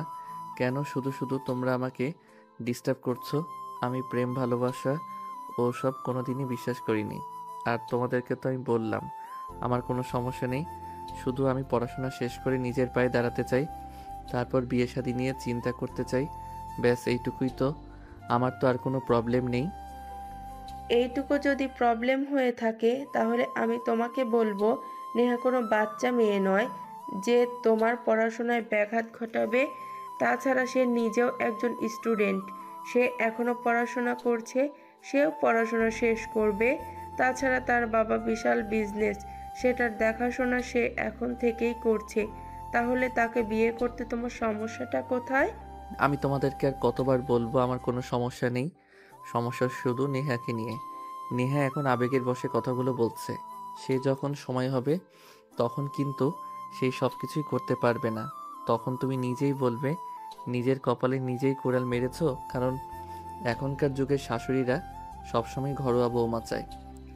ও আচ্ছা, তাহলে এতক্ষণে আমি ব্যাপারটা বুঝতে পেরেছি। তুই সংসার নিয়ে চিন্তা করছিস, আমি কিন্তু সেই সব চিন্তা একটুও করছি না। এখনকার যুগের মেয়েরা একটু স্বাধীনচেতা হয়, সেটা আমি খুব ভালো করেই জানি। সে সব কিছু তোর কষ্ট করে আমাকে শেখাতে হবে না। আমি খুব ভালো করেই জানি এখনকার মেয়েরা সংসার কর্মে নিপুণা হয়ে ওঠে না। হ্যাঁ হ্যাঁ, একদমই তাই। যখন তুমি চাইবে বৌমা তোমার সংসার সামলাক, কিন্তু বৌমা সেটা করতে পারবে না, তখন যে অশান্তিগুলো হবে সেগুলো আমি মেনে নিতে পারবো না, তাই আমি নেহাকে বিয়ে করব না। তাদের দুজনের মধ্যে এই কথাগুলো হচ্ছিল। তখনই রিমি এসে সেখানে উপস্থিত হয় আর তাদের কথা শুনে বলে, শোন ভাইয়া, কোনো কাজ কেউ মায়ের পেট থেকে শিখে আসে না। আমি তোর বোন। আমি কি এই বাড়ির কোনোদিনও নিজের প্লেট দিয়ে ভাত খেয়েছি? নিজের পরনের জামা কাপড়গুলো ধুয়েছি? তাই বলে কি আমি সংসার করব না? সংসার ছেড়ে পালিয়ে আসবো এমনটাই তুই চিন্তা করিস? না, তা কেন হবে? তুই একটা বাংলাদেশি মেয়ে, আর বাংলাদেশি মেয়েরা যথেষ্ট ম্যাচিউরড হয়। তারা যে কোনো পরিস্থিতির সঙ্গে নিজেকে মানিয়ে নিতে পারে। কিন্তু নেহাকে দেখে আমার সেটা মনে হয় না। হ্যাঁ, তোর সেটা মনে হয়, কিন্তু তুই বিয়েটা করতে চাইছিস না, কারণ তুই চাস না আমাদের সংসারে নতুন একজন মানুষ আসুক, আমরা একটু আনন্দ উল্লাস করি, ভালোভাবে বেঁচে থাকি। তাই তুই এরকম বলছিস আর এরকম করছিস। আমি খুব ভালোভাবেই বুঝতে পেরেছি তোরা আমার পেছনে এমনভাবে লেগেছিস যাতে আমি রাজি না হয়ে আর কোনো উপায় না পাই। ঠিক আছে, তোরা যখন এতই উঠে পড়ে লেগেছিস, তোদের যা ভালো মনে হয় তোরা তাই কর। আমি এদেরকে আর কোনো কিছুই বলবো না। তবে একটা কথা মনে রাখিস, যদি কখনো এইসব বিষয় নিয়ে কোনো ঝামেলা হয়, তখন কিন্তু আমার কাছে তোরা কোনো সলিউশন পাবি না। নীলের এই কথা শুনে নীলের আম্মু অনেক খুশি হয় আর খুশিতে গদগদ হয়ে তিনি নীলকে বলেন, ঠিক আছে বাবা, তুই শুধু বিয়েতে রাজি হয়ে যা, তারপর বাকিটা আমরা সকলে সামলে নেব। তখন আর তোকে কিছুই বলবো না। ঠিক আছে, আমি রাজি। তোমরা সব কিছুর ব্যবস্থা করো, আব্বু আম্মুর সঙ্গে কথা বলো। এই বলে নীল নাস্তা করে ভার্সিটিতে বের হয়ে গেল। অপরদিকে নিহার আব্বু আম্মু 2 দিন পর বাংলাদেশে আসলো। আজ তারা নীলদের বাড়িতে এসেছে। নীলের আম্মু তাদের জন্য অনেক রকম বাঙালি খাবার রান্না করেছে। নিহার আব্বু খাবার টেবিলে বসেই বলল, আহ, কি সুগন্ধ! কতদিন এরকম বাঙালিয়ানা খাবার খাওয়া হয় না। আজ মনে হয় অনেক বছর পর তৃপ্তি করে কিছু খেতে পারবো। তুমি এমন করে বলছো যেন আমি তোমাকে কোনো কিছুই রান্না করে খাওয়াই না, আর আমার খাবার এখনো টেস্ট নাই। আরে তুমি রেগে যাচ্ছ কেন? আসলে তোমাদের মহিলাদের এই একটাই সমস্যা, একজনের সামনে অন্য আরেকজনের প্রশংসা করা যাবে না। তাহলে খেলনা হাতে আমি কি তোমাকে একেবারে বলেছি তোমার খাবার যথেষ্ট সুস্বাদু নয়? তোমার খাবারও যথেষ্ট সুস্বাদু, কিন্তু আমরা আমেরিকায় বসে বসে এমন বাঙালিয়ানা খাবার তো কখনোই খেতে পারি না। তাই এই খাবারগুলো আমাদের কাছে অমৃত মনে হয়। হয়েছে হয়েছে, এখন আর আমাকে পাম দিতে হবে না। আমি তো এতক্ষণে সত্যিটা জেনে গেছি। তাহলে আর আমার সামনে মিথ্যা বলে কি লাভ বলো? আরে বাবা, ঠিক আছে, এভাবে ঝগড়া করার কি আছে? আসলে আপনারা দেশের বাইরে থাকেন, সেখানে হয়তো বাঙালিয়ানা খাবার তেমন একটা চলে না, তাই হয়তো ভাবি বাঙালিয়ানা খাবার খুব একটা রান্না করে না। তাই বলে কি এই জন্য ঝগড়া করতে হবে নাকি? এখন থেকে তো আমরা আত্মীয় হতে চলেছি। এখন থেকে আপনি প্রায়ই বাঙালিয়ানা খাবার খেতে পারবেন, সমস্যা নেই। হ্যাঁ আব্বু, আন্টি একদম ঠিক কথাই বলেছে। আমরাও কিন্তু বাঙালিয়ানা খাবার খেতে খুবই ভালো লাগে। এই দেখো, আমি 1 সপ্তাহের মতো হবে বাংলাদেশে এসেছি। 1 সপ্তাহে মনে হয় আমার 2 কেজি ওয়েট বেড়ে গিয়েছে, কারণ বাঙালিয়ানা খাবারগুলো এতটাই সুস্বাদু যে খেতে বসতে শুধু খেতেই থাকি। সবাই মিলে গল্পগুজব করতে করতে খাওয়া দাওয়া শেষ হলো। আর এদিকে ড্রয়িং রুমে সবাই বসে গল্প করছিল। তখনই নীলের আম্মু বলল, সব কিছুই তো হলো, তবে বিয়েটা কি হচ্ছে নাকি সেটা তো এখনো বুঝতে পারলাম না।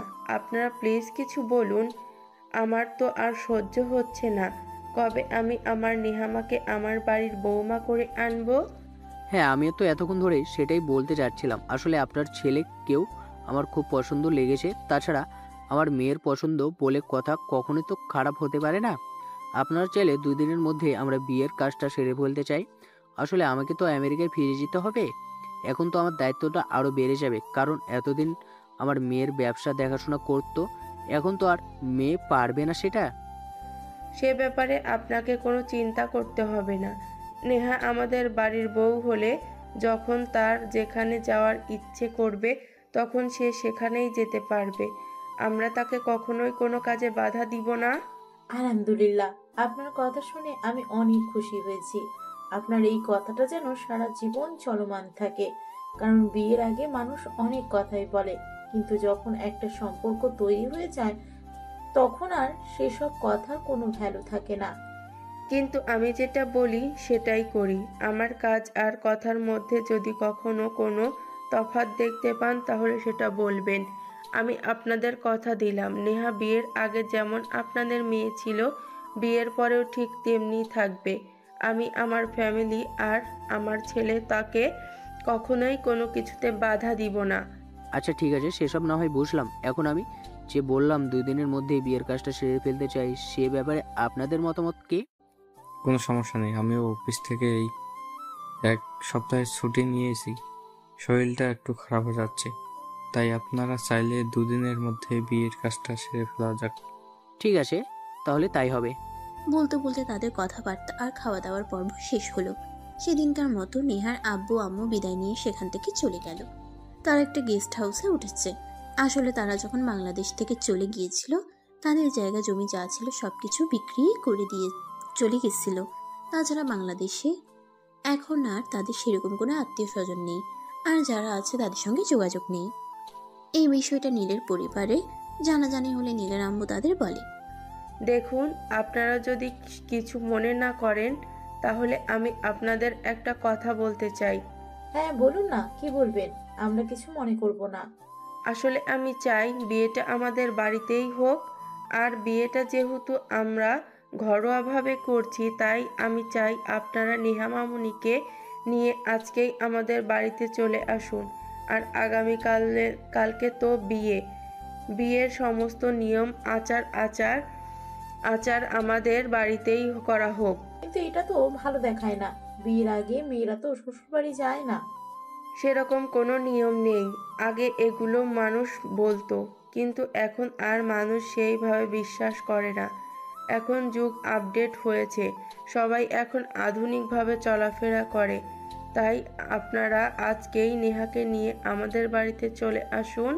আচ্ছা ঠিক আছে, আমি নিহার আব্বুর সঙ্গে কথা বলে তারপর আসছি। তারপর সেদিন বিকালবেলা নেহা তার ফ্যামিলি সহ নীলদের বাড়িতে চলে আসে। আর পরের দিন ওই বাড়িতেই তাদের বিয়ের সমস্ত আয়োজন করা হয়। আশেপাশের মানুষজন একটু অবাকই ছিল। তারা এই প্রথমবার দেখলো ছেলে মেয়ে এক বাড়িতেই থাকছে আর সে বাড়িতেই তাদের বিয়ে হচ্ছে। কিন্তু তার পরিবারে সে ব্যাপারে কোনো মাথা ব্যথা নেই। কে কি বললো না বললো সেসব নিয়ে তারা একটুও চিন্তা করে না। যাই হোক, চলুন তারপর কি হয় দেখা যাক। নীল আর নেহার বিয়ের কাজ সম্পন্ন হলো। ঘরোয়াভাবে খুব কাছের আত্মীয় স্বজনদেরকে বাড়িতেই আপ্যায়নের ব্যবস্থা করা হয়। খাওয়া দাওয়ার পর্ব শেষ হলে সবাই নিজেদের মতো নিজেদের বাড়িতে চলে গেল। আর এদিকে রিমি তার বন্ধুদের নিয়ে নীলের জন্য বাসর ঘর সাজানোর ব্যবস্থা করছিল। তখনই নীল সেখানে আসে। কি ব্যাপার রিমি, কি হচ্ছে? এসব তোকে কে বলেছে এসব ফালতু কাজকর্ম করতে? আমাকে কেউ বলতে যাবে কেন? আমার ইচ্ছে হয়েছিল তাই করেছি। কেন, তোর কোনো সমস্যা আছে নাকি? তোর কোনো সমস্যা থাকলেও আমার তাতে কোনো আপত্তি নেই, কারণ তুই আমার একমাত্র ভাই বলে কথা। অনেক ইচ্ছে ছিল তোকে ধুমধামের সঙ্গে বিয়ে দেব, কিন্তু যেহেতু নেহার ফ্যামিলিগত সমস্যা আছে, তারা আমেরিকায় চলে যাবে তাদের বিজনেসের কাজে, তাই তো সেটা হয়ে উঠল না। তাই বলে কি আনন্দ একটুকু করব না? তার জন্যই তো আমি তোর জন্য নিজের হাতে বাসর ঘরটা সাজাচ্ছি। আর অবশ্যই কিন্তু তার জন্য আমার একটা ভালো পেমেন্ট পাওয়া চাই। এই সব কিছু তো করছিস আমার বাবার টাকায়, তাহলে আবার আমি তোকে পেমেন্ট দিতে যাব কেন? আমার কি মাথা খারাপ হয়েছে নাকি? শোন, এসব ফালতু কাজকর্ম আমাকে দেখাতে আসিস না। শোন ভাইয়া, এখন কিন্তু একদম বেশি বেশি হয়ে যাচ্ছে, বলে দিলাম। তুই কিন্তু আমাদের সবাইকে ইনসাল্ট করছিস। এটা কিন্তু তোর কাছ থেকে আমরা কেউই আশা করি নাই, কারণ তুই আমাদের একমাত্র ভাই। তোর বিয়েতে যদি একটু আনন্দ করতে না পারি তাহলে কবে আনন্দ করব বল? ঠিক আছে, যা ইচ্ছে কর, কিন্তু আমি তোদের 500 টাকার বেশি দিতে পারবো না, এটা মাথায় রাখিস। তারপর কিন্তু আবার বলবি না আমি কিপটেমি করি। থাক ভাই, তোকে আমাদের কোনো পেমেন্ট করতে হবে না। আমরা চাই না তোর টাকা। তোর টাকা তুই তোর কাছে রাখ, আমাদের কোনো টাকা লাগবে না। নীল তখন কোনো কথা না বলে সেখান থেকে চলে গেল। আর এদিকে রিমি তার বন্ধুদের নিয়ে ঘর সাজানোর কাজ শেষ করলো। তারপর সে তার বোনদের নিয়ে সেখান থেকে চলে গেল আর নেহাকে একটু সাজুগুজু করিয়ে নীলের রুমে পৌঁছে দিল। নেহা এমনিতেই যথেষ্ট সুন্দরী, তাকে খুব বেশি সাজুগুজু করতে হয় না। তবুও আজ যেহেতু তার বিয়ে, তাই তো তার এই দিনটাকে একটু স্পেশালি করার প্রয়োজন আছে। তাই রিমি নেহাকে অল্প একটু সাজিয়েছে, তবে এই অল্প সাজিয়েই নেহাকে আরো অপরূপ করে তুলেছে। নেহাকে একদম আকাশের পরীদের মতোই সুন্দর লাগছিল। যে একবার নেহার দিকে তাকাবে তার বারবার তাকাতে মন চাইবে, চোখ ফেরাতেই ইচ্ছে করবে না। রিমি নেহাকে রুমে পৌঁছে দিয়ে সেখান থেকে চলে যাচ্ছিল, তখনই নীল সেখানে আসলো আর রিমিকে বলল, কি ব্যাপার, কি হলো? তুই তোর পেমেন্ট না নিয়ে চলে যাচ্ছিস কেন? তুই না বললি তোর পেমেন্ট চাই? হ্যাঁ চেয়েছিলাম, কিন্তু তুই তো বলে দিয়েছিস 500 টাকার বেশি দিতে পারবি না। 500 টাকা দিয়ে আজকাল 2 প্লেট ফুচকাও খাওয়া যায় না। তাহলে তোর কাছ থেকে 500 টাকা নিয়ে কি করব? দরকার নেই তোর টাকা, তোর টাকা তোর কাছেই থাক। আরে বোন, আমার রাগ করছিস কেন? এই নে তোর পেমেন্ট। এখানে পুরো 50,000 টাকা আছে। তুই তোর বন্ধুদের নিয়ে আনন্দ উল্লাস কর। আর এদিকে আমাকে একটু দয়া করে তাড়াতাড়ি আমার বউটার কাছে যেতে দে। ও মাই গড, মাইয়া তুই সত্যি অনেক ভালো, ধন্যবাদ তোকে। যা তাড়াতাড়ি, ভাবি তোর জন্য অপেক্ষা করছে। এই বলে রিমি সেখান থেকে চলে গেল। আর এদিকে নীল ঘরে প্রবেশ করেই রুমের দরজাটা সঙ্গে সঙ্গেই লাগিয়ে দিল। তখনই নেহা বিছানা থেকে নেমে প্রথমে নীলকে সালাম করলো, আর তারপর জিজ্ঞাসা করলো, কি ব্যাপার, তুমি রুমে ঢুকেই আগে দরজাটা কেন বন্ধ করলে? সেটা বলবে আমাকে। আজ আমাদের বাসর রাত, সেটা মনে হয় তুমি ভুলে গেছো, তাই না? আর নয়তো কি বাসর রাতে আমরা যা যা করব সেই সব কিছুই বাইরের মানুষকে দেখানোর ইচ্ছে আছে তোমার? বলো তো শুনি। এসব তুমি কি বলছো? আমি তো কিছুই বুঝতে পারছি না। তোমার কি মাথা খারাপ হয়ে গেছে নাকি যে উল্টাপাল্টা কথা বলছো? আমাদের বাসর রাত, সেটা আমি খুব ভালো করেই জানি। আর আমরা আমাদের গোপন কাজকর্ম অন্য মানুষকে দেখাতে যাব কেন বলো তো? না, এই যে আমি রুমে প্রবেশ করা মাত্রই তুমি আমাকে জিজ্ঞাসা করলে আমি রুমের দরজা কেন বন্ধ করলাম, তাহলে আমি আর কি বলবো বলো আমাকে? না, আসলে তুমি রুমে ঢুকে সঙ্গে সঙ্গে দরজাটা বন্ধ করলে, তাই তো আমি বললাম। তাই জন্য কি তুমি আবার এভাবে বলবে নাকি? আচ্ছা ঠিক আছে, বাদ দাও সেসব কথা। এখন আগে ফ্রেশ হয়ে অজু করে আসো। আজ তো আমাদের জীবনের নতুন অধ্যায় সূচনা হতে চলেছে, তাই নতুন অধ্যায়টা ভালোভাবেই শুরু করা যাক। নামাজ পড়ে আল্লাহর কাছে দোয়া করে জীবনের নতুন অধ্যায়টা শুরু করতে চাই। ঠিক আছে, তুমি 10 মিনিট বসো, আমি ড্রেস চেঞ্জ করে অজু করে আসছি। এই বলে নেহা ড্রেস চেঞ্জ করতে ওয়াশরুমে চলে যায়। তারপর ফ্রেশ হয়ে অজু করে আসে আর নীলকে বলে, আমি অজু করে এসেছি, তুমি অজু করে এসো। তারপর দুজনে একসঙ্গে 2 রাকাত নফল নামাজ পড়বো আর আল্লাহর নাম নিয়েই আমাদের নতুন জীবনের পদার্পণ করব। আমার অজু আছে, চলো দুজনে একসঙ্গে নামাজটা পড়ে নেই। এই বলে নীল আর নেহা দুজনে দুটো জায়নামাজ বিছিয়ে নামাজে দাঁড়িয়ে পড়লো। আর নামাজও শেষ হতেই নীল বলল, আজ তো আমাদের নতুন জীবনের প্রথম দিন, তো কোনো প্ল্যান আছে নাকি তোমার? কিসের প্ল্যান, কিসের কথা বলছো? আমি তো কিছুই বুঝতে পারছি না। দয়া করে যদি একটু খুলে বলতে তাহলে বুঝতে সুবিধা হতো। আমি তো তোমাকে এটাই বলতে চাইছি যে অনেক মেয়েরাই তো আছে বিয়ের সাথে সাথেই বাচ্চা নিতে চায়, আর অনেকেই তো আছে বিয়ের 10 বছর চলে গেলেও বাচ্চা নিতে চায় না। তো তোমার বেলায় কি হবে সেটাই জানতে চাইছি আর কি। কে কি করে আর কে কি না করে সেসব জেনে বা শুনে আমার তো কোনো লাভ নেই। আমি যেটা করব সেটাই তো আমার ভাবা উচিত। দেখো, আমাদের নতুন বিয়ে হয়েছে, সেটা যেমন ঠিক এটাও এমন ঠিক যে তুমি আমি দুজনেই এখনো স্টুডেন্ট। আমরা পড়াশোনা শেষ করে তারপর নিজেদেরকে একটু সময় দেই, তারপর না হয় বাচ্চা কাচ্চা নেওয়া যাবে। হ্যাঁ, তুমি একদম সঠিক সিদ্ধান্ত নিয়েছো। আমিও মনে মনে সেরকমটাই ভেবেছিলাম। আমাদের উচিত আগে নিজেদেরকে একটু সময় দেওয়া, নিজেরা ভালোভাবে তৈরি হওয়া, তারপর বাচ্চা কাচ্চা নিয়ে চিন্তা করা। আর যদি আমরা জীবনের প্রথমেই বাচ্চা কাচ্চা নিয়ে নেই তাহলে তো আমরা নিজেদেরকে একটু সময় দিতে পারবো না। যদি আমরা নিজেদের মধ্যে ভালো একটা বন্ডিং তৈরি করতে না পারি তাহলে আবার কিসের ভালো লাগা আর কিসের ভালোবাসা? জীবনটাই তো তেজপাতা হয়ে যাবে। হ্যাঁ, তুমি একদম ঠিক কথাই বলেছ। কিন্তু আজ আমাদের বাসর রাত, আজ তো আমাদের একটু ভালোবাসা আদান প্রদান করতেই হবে। তা না হলে তো ভালোবাসা জানলা দিয়ে পালিয়ে যাবে। কারণ বাসর রাত যে ভালোবাসা প্রকাশ না পায়, সেই ভালোবাসা সারা জীবনে কোথাও খুঁজে পাওয়া যায় না। হ্যাঁ মাই ডিয়ার বউটা, তুমি একদম ঠিক বলেছ।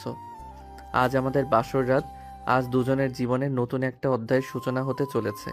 তাই তো আমরা দুজন দুজনকে সম্মান দিব আর ভালোবাসায় দুজনের জীবনটাকে পরিপূর্ণ করে তুলব। এই বলে দুজন জায়নামাজ থেকে উঠে যায়। জায়নামাজ গুছিয়ে রেখে তারপর বিছানার কাছে চলে গেল এবং ড্রেসিং টেবিলের উপরে রাখা দুধের গ্লাসটা নেহা নীলের দিকে এগিয়ে দেয়। নীল দুধটা খেয়ে তারপর পাশেই রাখা ছিল মিষ্টির বাটি, সেখান থেকে একটা মিষ্টি নেহার মুখের দিকে এগিয়ে দিয়ে বলে, আমাদের সুখময় মিষ্টি জীবনটা না হয় একটু মিষ্টি দিয়েই শুরু করা যাক। কিন্তু আমি তো ডায়েটে আছি, আমি তো একদমই মিষ্টি খাই না। I am so sorry. Sorry বললে হবে না ম্যাডাম, আজ আপনাকে মিষ্টি খেতেই হবে, কারণ আজ তো একটা নতুন অধ্যায়ের সূচনা হতে চলেছে। আর আমরা যখন কোনো ভালো কাজ করি তখন আমরা মিষ্টি মুখ করি।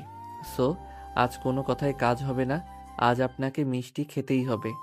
এই বলে নীল নেহাকে জোর করে এই মিষ্টিটা খাইয়ে দিল আর তারপর সোজা পাজা কোলে তুলে নিয়ে বিছানার উপর ধপাস করে ছেড়ে দিল। তখনই নেহা চিৎকার দিয়ে উঠল, ও মা গো, বাবা গো, মরে গেলাম গো, আমার কোমরটা একদম ভেঙে গেল। হায় আল্লাহ, এটা তুমি কি করলে? আমার কোমরটা ভেঙে দিলে কেন? একদম ইয়ার কি করো না, আমি তোমাকে বিছানার উপর শুইয়ে দিলাম আর তোমার কোমর ভেঙে গেল। এসব ফালতু কথাই কিন্তু কোনো কাজ হবে না। আজ আমি তোমাকে কোনোভাবেই ছাড়ছি না। আজ আমি আমার ভালোবাসা সুদে আসলে গুনে নেব। ওরে বাবা, আজ এত ভালোবাসা কোথা থেকে উতলে উতলে পড়ছে। সেদিন তো তুমি আমাকে বিয়েই করতে চাইছিলে না। তোমার আম্মু আর তোমার পরিবারের লোকজন তোমাকে কত জোর জবরদস্তি করে বিয়েতে রাজি করালো, আর এখন কিনা বলছো তুমি তোমার ভালোবাসা সুদে আসলে গুনে নেবে। হ্যাঁ, চাইছিলাম না, তখন আমি পড়াশোনা নিয়ে ব্যস্ত থাকতে চাইছিলাম। ভেবেছিলাম পড়াশোনা ছেড়ে দিয়ে বিয়ে করলে পড়াশোনা তো আর হয়ে উঠবে না। কিন্তু আমার ফ্যামিলির লোকজন আমাকে তো চিন্তা করতেই দিল না। তারা তো জোর করেই তোমার সঙ্গে আমাকে বিয়ে করাতে চাইলো। আর তাদের বিরুদ্ধে গিয়ে কথা বলার সাহস যেহেতু আমার নেই, তাই তো আর সেটা হয়ে উঠল না। বাধ্য হয়ে তোমাকে বিয়ে করতে হলো।